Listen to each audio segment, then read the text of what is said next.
Trump shock. It's not done yet. And when I say Trump shock, Trump fans get mad at me. By Trump shock, I don't necessarily mean to criticize Trump. I'm neither praising nor criticizing Donald Trump. I'm saying that his agenda is transformative. And all these people say, oh, it's just chaotic. He doesn't know what he's doing. Maybe he doesn't, I don't know, maybe, but he does have an agenda. It is not that chaotic. If you look at the emphasis of the different things he's focusing on, they're all what Doomberg calls military adjacent.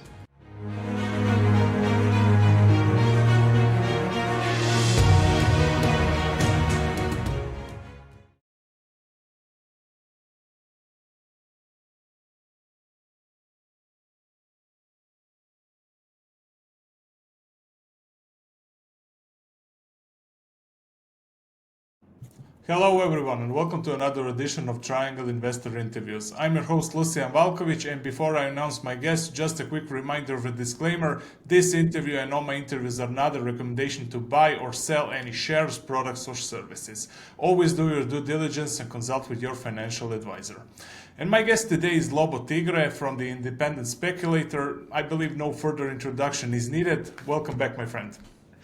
Thank you. And wow, Lobo Tiggre, you actually pronounced it right. Yeah, that's my Eastern European accent pronouncing that right.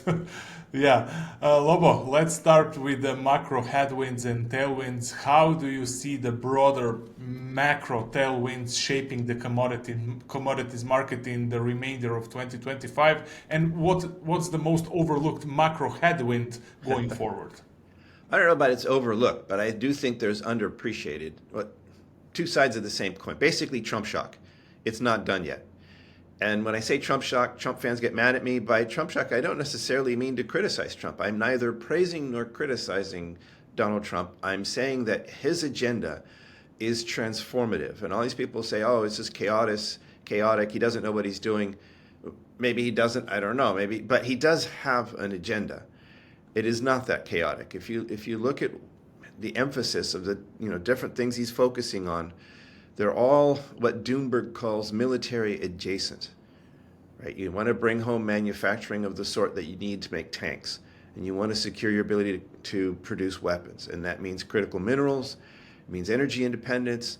A lot of the things that Trump does may seem, hodgepodge here or there, but if you look at it through that lens of not just military, but geopolitical strength and superiority on the global stage, he's trying to win. He doesn't want Putin to be the king of the 21st century, and he doesn't want Xi to be the king of the 21st century. He wants to be king of the 21st century. He wants America on top. I call it Fortress America. It's not just America first, it's Fortress America first. And if you look at it that way, things start making sense. So he's absolutely got a longer term goal here. He's not done. People who think that April 2nd, the so-called Independence Day, that was the worst of Trump shock, I think that's wrong, to put it nicely. And there's a lot of complacency on Wall Street that the worst is now behind us. I think some of the tariffs that we've got now, especially the ones, the sort of super tariffs on India because of the war and then buying Russian oil and all that, that's higher than what we had on so-called Liberation Day. So, and they're there, and they're going into effect, and they're having their impact on the real economy. And as anybody who's ever looked at economics for more than a few minutes knows, long and variable lags, right? So this is happening. It's a big deal, and the impacts are still working their way into the real economy. So that's the broad macro picture, Lucian. There's a lot going on here. It's really important, and it's just beginning to have effects on the actual real world economy. Never mind, Wall Street jumping ahead of the game. So consequences are, one, beware of weakness hitting the mainstream investment ideas. The market darlings out there, I think they're all vulnerable. I'm not calling for a market crash tomorrow. I'm just saying, crazy things going on in the world, big changes happening, all-time highs, and insane valuations on Wall Street. What could possibly go wrong? Buyer beware. And for commodities, this agenda is highly inflationary. Even if Doge had cut $2 trillion from spending, which it didn't, it would still be inflationary because of, all the trillions from the big beautiful bill and beyond. And then you've got, as part of this bigger global picture, you've got Europe remilitarizing and spending like crazy to try to keep up. That's inflationary.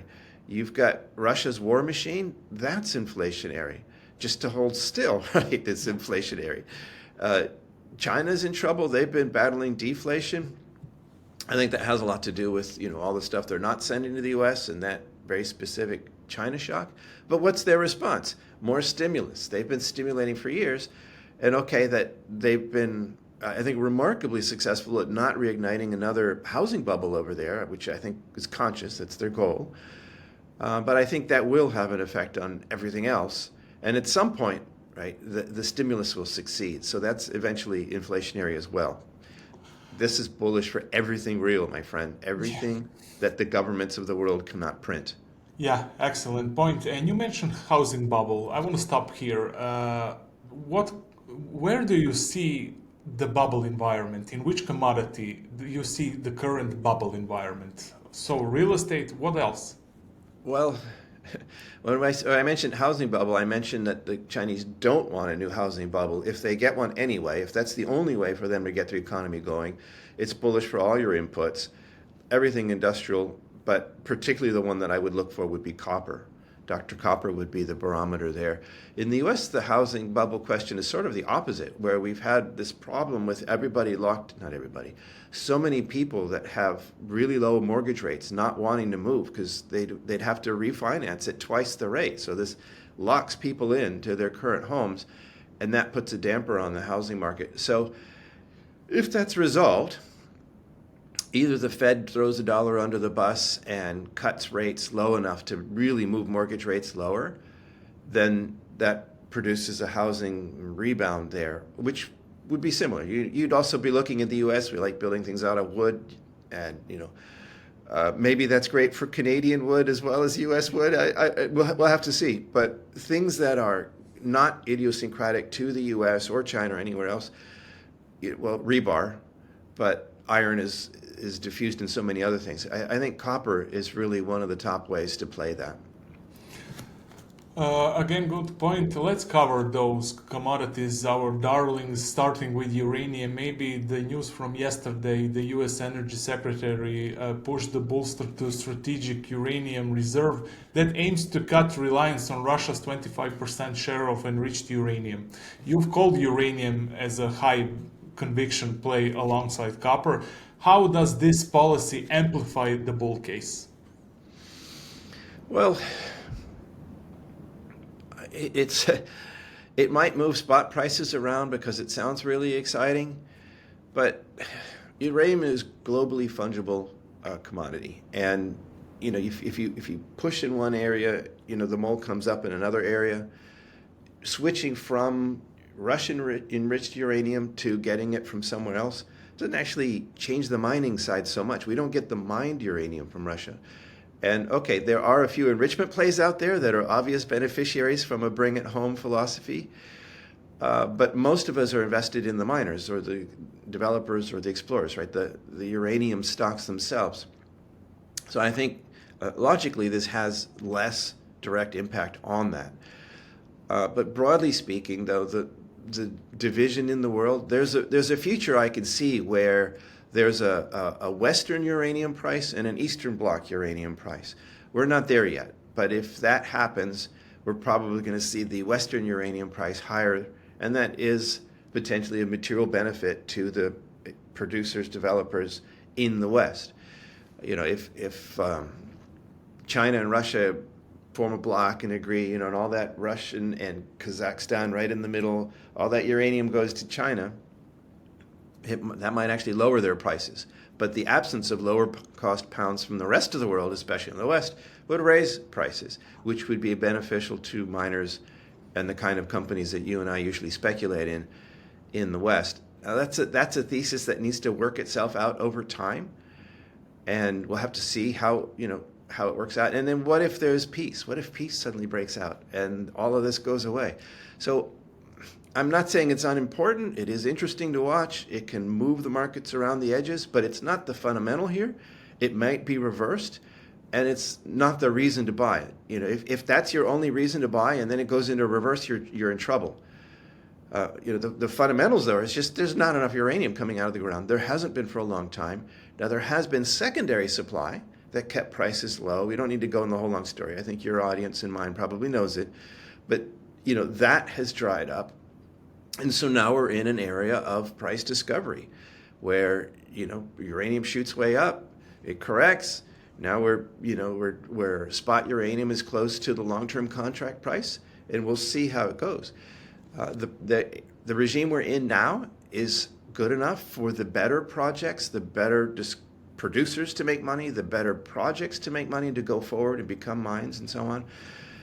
But markets rarely stay at some rational equilibrium price. They always overshoot. They go above and beyond, which is how speculators make our money. It's because markets are irrational and they get overbought and oversold that we have opportunities to buy low and sell high. Yeah, when you mention miners and projects, what's your take on the risk of overpromised, unrealistic timelines for new projects? That's not a risk, my friend. That's a certainty. Actually, yes, that's a certainty. Yeah, no, that's definitely part of it. It was a legitimate concern a year and a half ago, 2 years ago, or maybe even up to a year ago, to say, well, uranium prices have risen. There's a lot of low-hanging fruit. You've got Kazakhstan and Canada producing less voluntarily than they could. So maybe high prices will cure high prices. That was a fair question. Now, Kazakhstan moved the goalposts, right? They were unable to hit their targets, so they moved the targets lower. And even having done that, they've already announced, lower guidance. The Canadians, we all know who they are, right? They had, 18 million pounds coming from here, 18 million pounds. Well, maybe not so fast, right? Major miss there coming out of Canada. Like a material number of millions of pounds in a market that's, only 100 million plus or minus a year. You take 5 million away here, 5 million away there. That makes a big difference to the balance of supply and demand. So no, the clear takeaway here is that people that were worried about supply, the famous guy with his 1 billion pounds of uranium out there that were waiting to whack the uranium price. You remember? I forget the guy's name. Sure, the 1 billion pounds are out there, but that doesn't mean they can come to market anytime quickly or easily or on time, on budget, as expected. The message here is that never mind building new mines, even just restarting old ones has been a lot more difficult, a lot more expensive, a lot more time consuming than anybody hoped. I don't know of a single company that has delivered everything on time, on budget. Not one. Not even the best in the space. That doesn't mean those pounds aren't coming, but much delayed. And the market is not getting the number of pounds that it thought when it thought. So this is very bullish for price. That the supply side continues constrained, and the demand side, it seems like every day that we hear. I mean, the thing you mentioned doesn't change the demand for pounds coming out of the ground. It affects the fuel cycle, but we also had just out the new deal between the U.S. and the U.K. where they're going to build 12 new advanced reactors and this big new cooperation to push nuclear energy in the U.S. and the U.K. That creates new demand, right? And China, their official plan is to double their reactor fleet by 2040. This isn't like 2060 peak energy or 2040 may sound like a long way away. And for me as an investor, that's way beyond my time frame. Yeah, sure. But in the nuclear space, to do something by 2040, that's like tomorrow. You need to be working on that today. And they have, scores of reactors. They have. I don't remember the exact number being built today, but they have several being built today, and they have much more that aren't just in the planning phase, that are the improved phase, that are coming, right? And then this big build out by 2040. The demand side is, like I say, it seems like every day we see a new source of demand and we see the supply continues constrained. So in that space, I'm not worried about downside. I mean, it would take a Chernobyl scale event to create significant downside for me to worry about it.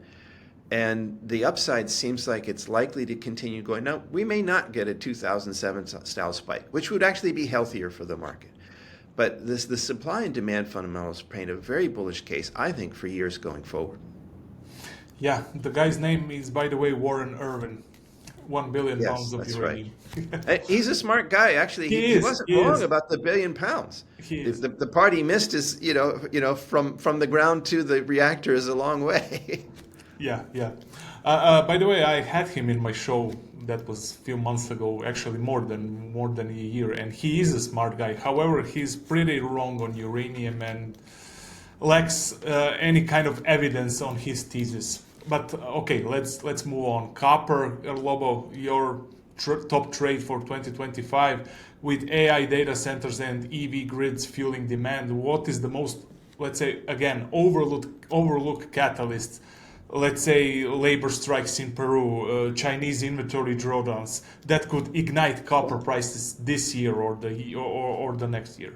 Yeah, well, okay, so yeah, those things happen, and it's funny how people do these supply and demand forecasts, and they seem to forget that, how do you model a strike? Right? You can't. That strikes like lightning out of nowhere. You don't know what's going to happen, so it's not in the models. And people say, okay, well, here's what the companies say they're going to do, therefore here's the supply, and so on. Well, okay, the companies say they're going to do it. That doesn't mean it's actually going to happen. That's, how often do mining companies miss guidance? Oh, that never happens, right? So the methodology is flawed to begin with. And in the second place, okay, you can't predict the strike or the road blockage or the mudslide or whatever. But they happen every year. There's always something, like Rosanna said, there's always something. And it's always bad for supply, whether it's a roadblock in Peru or whether it's a Cobre Panama, there's never, suddenly we have, hundreds of thousands of pounds we didn't expect on supply, right? It's always negative. So maybe, dear industry standard, you should put a sort of like a base case negative, just put a black box on it. The unknown unknown. We'll subtract this many pounds on average per year. So that's out there. But I think the bigger thing that's not widely understood, it's even the way you frame the question. The reason to be bullish copper is not because of AI data centers or because of EVs. It's Dr. Copper. After iron, we're no longer in the Stone Age. We've moved up from the Iron Age to the Information Age. But really, we still need iron. Steel goes in everything. We have a world where the population is still growing, even though not as quickly as before. We have a world where the population is still hungry for a higher standard of living.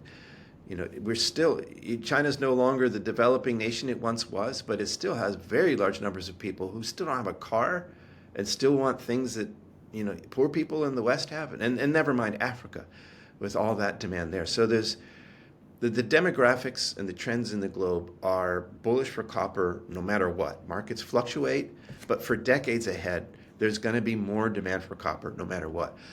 And that's even if there wasn't a single electric car more produced in the world. So all these people, when there's a negative headline for electric cars, a lot of people hate electric cars, especially people in the hard rock, hard money, gold bugs. A lot of them coincidentally hate electric cars because they're very independent-minded people, right? And all the government mandates and quotas and all this stuff, they feel like the electric cars are being rammed down their throats, so they don't want no electric cars. I get it. I understand. I'm an anarcho-libertarian myself. I don't like being told what to do. But the electric cars are there, and they're not going away. And most of the world is going crazy in this direction. And you know what? Elon Musk's Roadster was faster than my Corvette, no matter what turbochargers I put on it or whatever. So the electric cars are not going away. So I'm saying copper demand's there anyway. But the electric cars are not going away. So yes, that produces an extra source of demand. And by the way, the hybrids use a lot more copper than with gas cars also, right? So it's not just all electric. Maybe hydrogen, not so much, but that doesn't seem to be catching on yet. And then there's the AI thing. And you could say, there's a lot of AI hype. I wrote an essay called Artificial Stupidity. I'm a skeptic myself. But the data centers are a building. That's not imaginary. That's happening. And it's not going away either. So there's another tailwind. So yes, there's these, the news cycle moves on and the flavor of the day moves on.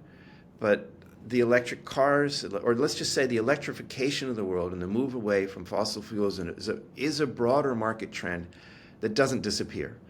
And whatever the level of AI efficiency, maybe they discover some new chip that's 100 times more efficient. We don't need as much energy as we thought. We're still going to need more energy. They're still going to build more, even if they are more efficient data centers. That's still new demand that's coming. So all of this is very, very bullish on copper. The only thing that's not bullish for copper, in my view, is the very thing we started with, the Trump shock not being done yet. Dr. Copper, an economic PhD, if there's a near-term hit to the economy as the costs of Trump's attempted transformation work through the economy, there is a near-term downside potential on all industrial minerals, including copper, which frankly I expect. And I'm actually building cash right now. This is what I'm actually doing, Lucian. I am building cash right now. I've got more cash than I've had in my portfolio, maybe on a percentage basis, not ever, but on a cash basis, because I've had some big wins. I've been able to take some profits here. I've got a lot of cash in my portfolio right now, and it's got copper earmarked right on top. Maybe some more uranium if I get lucky on the buying opportunity there, but mostly I'm planning, this is my next big rotation. And I'm actually hoping to get this buying opportunity in copper. And if I don't, I miss the bottom, so what? If I'm right about it being a multi-decade bull, I still have cash to go long and benefit over the years ahead. Very smart approach, and agreed on that, definitely. Let's jump on gold. What's your take on gold going forward? Do we see a breather, upward momentum building up more, or we see a pullback? I don't know. At 3,700, I'm the guy who gets rotten tomatoes thrown at him, whether it's uranium or silver or anything else. When we see a hockey stick chart, I'm the guy who says, nobody goes broke taking profits. A bit of a correction or a lot of correction would not be a surprise here. And that is obviously true in this case. But I'll also tell you, I want to start that way because I don't want anybody saying, "Oh, Lobo Tiggre says gold's going to the moon, gold's going to $5,000 tomorrow, whatever." But prudence says that nobody gets broke taking profits. You got profits now. Keep that in mind. But for what it's worth, I feel like gold wants to keep going higher. It feels to me now, and I can't articulate this in a logical way. I can't give you graphs and charts to prove anything. But having taken out not just a nominal all-time high, but a real all-time high adjusted for inflation, there actually is no resistance, right? When you take out an all-time high, you just don't know how high it runs. There's no resistance. I'm not a technical analyst, but as I understand the technical charts, once you break through the roof, there's nothing to stop you until whatever, its time has come. So that's really interesting. That's where we are right now. Who knows how high it goes? And it feels like it wants to go higher. That's not very scientific, but I feel like it felt like when we passed 2,500 and then consolidated a bit and then it started going again, it just felt like it wanted to take out 3,000, and it did. So for whatever it's worth, I was right about gold taking out 3,000 back then. I don't remember if we have an interview we can point to, but if we did, there's certainly footage out there somewhere of me saying it feels like it wants to go to 3,000 and higher. That's the way it feels right now. And if it does that, you're going vertical at that point. 4,000 is such a big round number, and people are already talking about gold on the mainstream. This could become a flavor of the day, a la Bitcoin or pot stocks or meme stocks or whatever. Just taking out 4,000 could actually take out 5,000. Like that, it doesn't have to. I'm not making a prediction here, Lucian. I'm talking about possibilities and probabilities. Just, from 4,000 to 5,000, that's only 20% higher, or 25% from 4,000. So, a market that's going vertical to go even more vertical, another 25%, that's not beyond the realm of possibility or probability. So we're in a crazy time where that's possible. On the other hand, it could absolutely go the other way. And you know what? I got to tell you this. I just wrote about this in this month's edition of the Independent Speculator. I was right about gold wanting or feeling like it was going to take out 3,000, but I felt this way in 2011, when after the global financial crisis, all that money printing, all this unprecedented stuff, I thought gold would keep going back then too. and I drank that Kool-Aid, and I was wrong. I wasn't pounding the buy button, and I'm not doing that now, dear audience. But I was not as cautious as I should have been, with gold almost reaching 2,000 in 2011. A 7x increase, that was pretty big. We're not 7x up now, but we're getting actually 3,700. We're pretty close. No, not well, depending on what you count as the bottom. But okay. anyway, so I'm not helping very much, Lucia, and I'm not telling you where it's going. But you know what? Anybody that does tell you where it's going, you should place as much credibility as this 8-ball when they do that, right? Nobody knows. Agreed. Lobo, I really agreed on this. But I'm long. But the takeaway here is I'm not just wussing out and saying, hey, I don't know nothing. Sure. I'm saying I don't know, but I'm long. I'm massively long. But I also have my upside maximizer triggers in. That's my way of locking in gains. There's a free report on the website if you don't mind my saying so, Lucian. Anybody can check that out. I don't know where it's going to top, but I have a system. The math will stop me out so that my wins don't slip through my claws, whenever the market turns. And I think that's really important. Fine, you're a bull. It might go crazy. Great. But don't let your wins slip through your fingers. Have a system. Make sure you take some money off the table when you can. Yeah. Similar question for silver without any price prediction. It feels like it wants to take out 50. And similarly, I was looking at the charts above basically where we're at now, 43, 44. There was, you could look at a long-term chart, and there was something in the mid-40s. You could put a line there. If we punch through that, there's really nothing between here and 50 plus, which, okay, from where we are now, that's not that big a change. But coming from a lower base to the actual silver miners out there, that's huge. That is, if they're not printing cash now, they're a really crappy silver miner. And going up to 50, and by the way, that's a litmus test, dear audience. If you've got a gold or silver company and they're not printing cash now, they're telling you something. If you can't make money in this environment, that is not a quality stock. It's not one I'd want to own as a producer.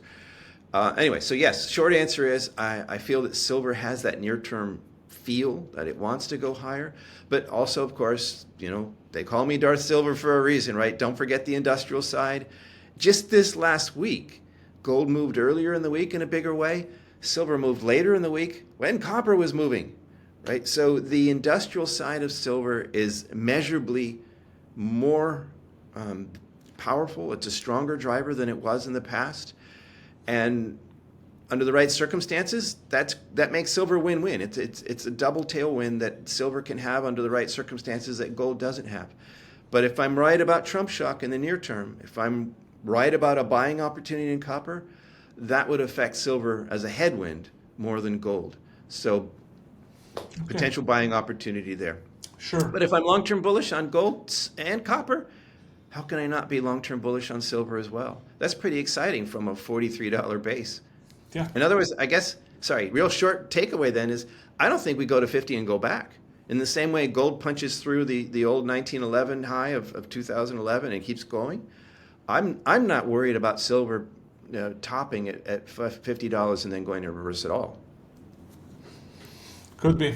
Lobo, looking beyond 2025 and looking beyond copper, what's the next under-the-radar commodity? Lithium, nickel, or something else that could dominate the next few years? Oh, you're jumping the gun on me. Here we are in September. Usually it's November when I start making my call for the next. The honest answer is I haven't really given that much thought.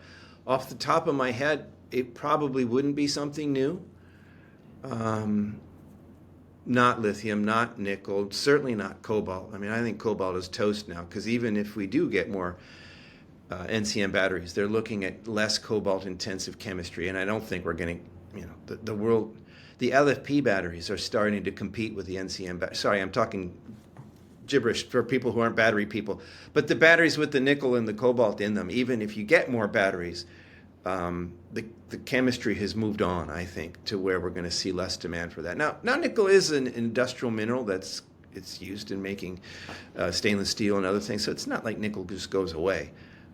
Lithium is much more abundant, much more specific. I'm worried more about that. But Sorry, I'm babbling to try to give myself time to think of a better answer, but I don't have one. I suspect right now, gun to my head, I would say that copper continues to be my top bet in 26.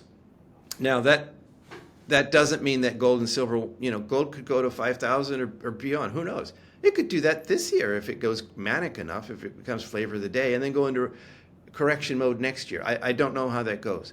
So when I'm saying that maybe copper, I'm not saying that I think copper is going to go up more than gold or silver or uranium or anything else.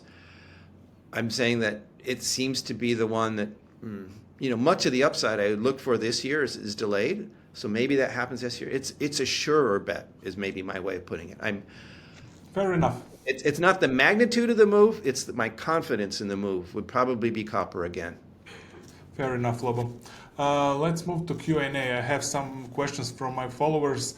First question, what Lobo thinks about investing in Bolivia, and if he had looked into new Pacific metals in Bolivia.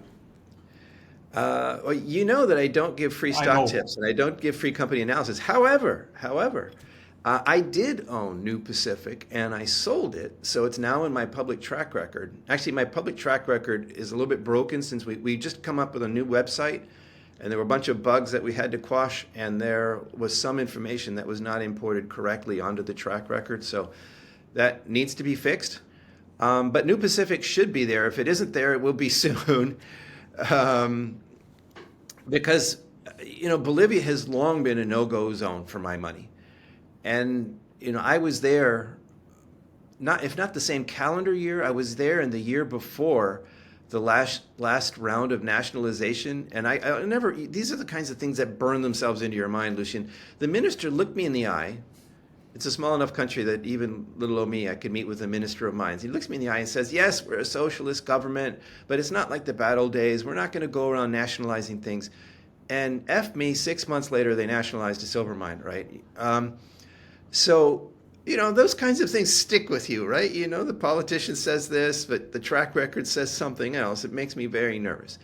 That said, that was a long time ago. I forget how long. That might have been more than 10 years, going on 15 years. My beard was not yet silver. Hey, silver bulls, I'm showing the colors, right? When this happened. So yeah, it seemed like it wasn't so bad. They need the money. And New Pacific had not one, not two, but three world-class looking discoveries, and it was really selling cheap at the time. So it seemed worth a punt. And the idea there wasn't that Bolivia was suddenly a great mining jurisdiction. The idea there was that if they were going to steal the mines, if they were going to nationalize them, they'd wait for the nice Canadians and Chinese to build them first and then steal them. But the social license angle, once you stir up the population and make them anti-mining, it's very difficult to stuff that genie back in the bottle. And that company, I don't want to say too much about the company, but that company, as an example of a recent adventure in Bolivia, did not work out well for me. And that makes me cautious still. So the short answer is, I wouldn't absolutely call Bolivia a no-go, but it would take a very compelling opportunity, as in pennies on the dollar. I would need to have a near-term fuse, like not some when, whatever, but like this is the deliverable in the next few quarters.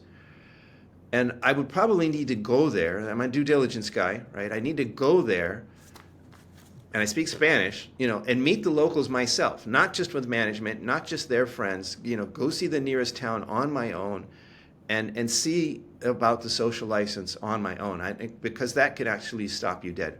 Finally, one quick thing. It just so happens that I just published a new article. It's a free article on the website. It's the Independent Speculator Political Risk Map. So if you have any questions like this, Bolivia, Botswana, whatever it is, I've got a map out there, and every single country on Earth is covered. Now, I haven't been to every single country on Earth. We were just talking, Lucy, and I've only been to 66 countries. I haven't caught up to my mentor, Doug Casey, yet. But there is a default, right? If I don't know what the country is like for mining, then it gets a not good rating. And this is just me being cautious. It's not that I think that it's actually bad. It's just I'm not willing to give it a good rating if I don't know that it's good. So there's a lot of defaults on there for places I haven't been. Yeah, I have to But I they're have to there. look at that map. It's I'm very intrigued to see that map because by the way, I have two more jurisdiction questions, and one of them is from one of my followers asking what Lobo thinks about Niger. Well, it's so Probably it's in it yeah, because no, of it's a no-go uranium for me. discovery. It's, I guess to be quick, the answer here is not Niger specific. There is actually a lot good to be said about Niger and mining, honestly. But any place that has a coup d'etat in its recent past is an absolute no-go because you just don't know. The junta can be okay with mining, and then suddenly they're not. And we've seen that like in Mali. When the coup hit Mali, at first there was no impact on the expats and the miners, and everybody said, "Oh, look, this thing, it's about politics. It's something else. It's okay. It has nothing to do with mining." And now look at what's happening in Mali, and it's not just Barrick, okay? Right? There's a, if you can't read, the warnings on the wall in Mali, and the red flags and the red lights and the sirens whooping around in Mali, you deserve whatever happens to you there. So I'm just categorically unwilling to invest in places that have that kind of political instability because they're just too unknowable, even if they appear okay for mining for now.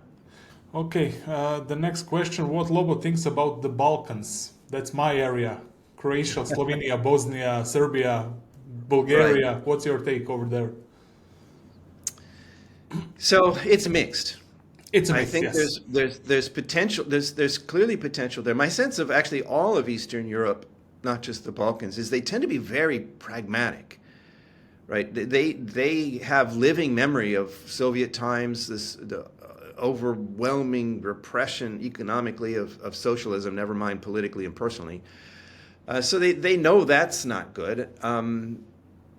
But but where do we go from here, and how do we deal with corruption and all these problems? So there's a mixed bag there. But that pragmatism is actually, I think, broadly speaking, very pro mining.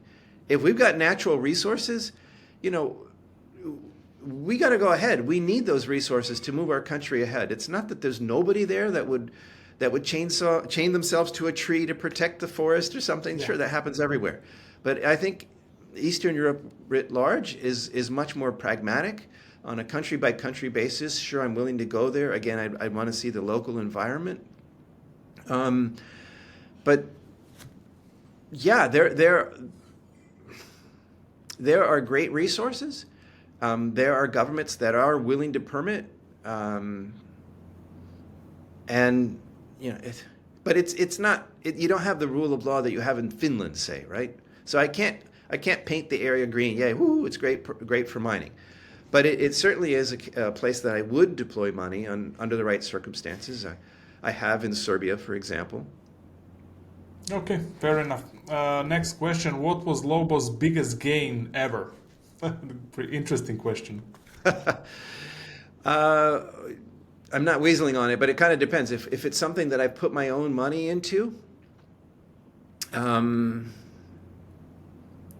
right now we're in that phase where things are changing. Right now, stocks are going vertical now. My portfolio now is very different than it was just 6 months ago. So the answer might change. But off the top of my head, like of actual money that I put in, Skina was a 10 bagger. Now I took profits earlier on, so I didn't get 10x my money. But that one did really well for me in the early part of the Lassonde curve.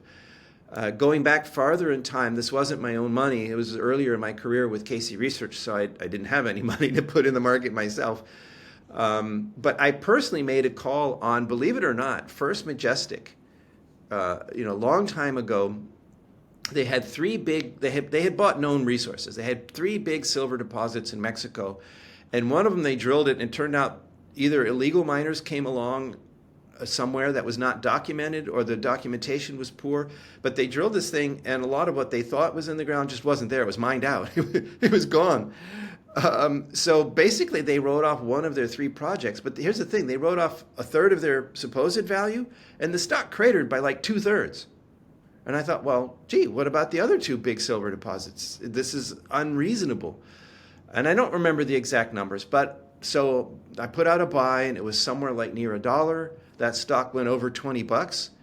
I don't have precise math for me, but off the top of my head, that tells me that's something like a 20 bagger. I don't have 100 baggers the way Doug and Rick do, still working on that.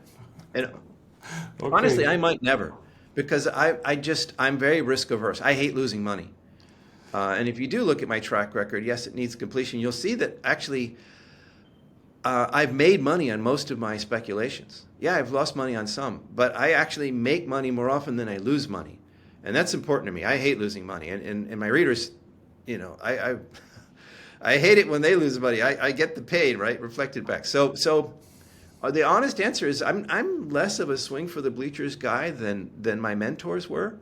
I don't know if I'll ever get a 100 bagger, even a 50 bagger. But First Majestic, I'm sure, was a 20x. Oh, and the other one is unknowable, was AUEX Ventures, was the Long Canyon discovery, and they got taken over by their then partner. I'm blanking on it. It was the Long Canyon discovery. They got taken over by the partner. I'm having a senior moment. That partner got taken over by Newmont, and everywhere along the way there was a spin out. And the spin out was Renaissance. Renaissance made the Silicon discovery, and they merged with Evrim. They became Origin. They just got taken out, and now there's a new spin out. So the last time I did the math on AUEX, it was something like 17x, but that doesn't count the Renaissance spin out, and then there was a win there, and that doesn't count the Origin, and I made money on that. And now so the actual end game of that is not known yet. When all is said and done, when the last spin out is done, when the last warrant is counted and everything like that, this is in the future. Maybe that'll be a 50 bagger for me. Maybe I'm not, but it just keeps going. That's like the freaking Energizer Bunny. You bought that stock 15 years ago, and you're still making money on new discoveries and new process going forward. I love stories like that. Final question. What was the most impressive project / mine you ever visited? Got to be Bruce Jack. I've seen a lot of beautiful countryside. I've seen in China, you see a mine just like pop up overnight. It seems how quickly they can build, and that's powerfully impressive. But Bruce Jack, most projects that you go around and the geologists are all excited if they can show you a little speck of gold. Look, visible gold, visible gold. Look at this little speck of gold here. They're all excited. Or maybe there's a little veinlet somewhere. That's really exciting. But Bruce Jack, I remember going through an area that wasn't even in the mine plan. They just found it on their way as they were going in and developing the mine. And it wasn't just a speck of gold. It wasn't just a veinlet of gold. This was a quartz, and they didn't just have gold. It was gold, silver, the alloy, electrum they call it. And because of the silver in there, it oxidizes. And the blasting chemicals actually are corrosive. So it didn't shine as beautiful as you might think. But this is gold, silver, metal, alloy. And it is as wide as I am. Like, it is as wide as my body from the bottom of the tunnel to the top of this little tunnel we're in. And okay, it pinches and swell. But wow, you are looking at so much money in your face right there of this wide seam of gold, silver alloy. I've never seen anything like that anywhere else. I've seen a lot of value in a lot of rocks, but that was really impressive. That sounds very impressive. Lobo, thank you very much for this interview. Before you go, how can people reach out to you? Well, independentspeculator.com. I have a free weekly letter. You do have to sign up at the website. That's not a lot to ask for a free service. And if you like the way I think, you can consider hiring me as your due diligence guy via my paid services. But check out the free, it's just called the Digest now, in the Speculators Digest area of the website. Check it out. Lobo, thank you very much. Thank you.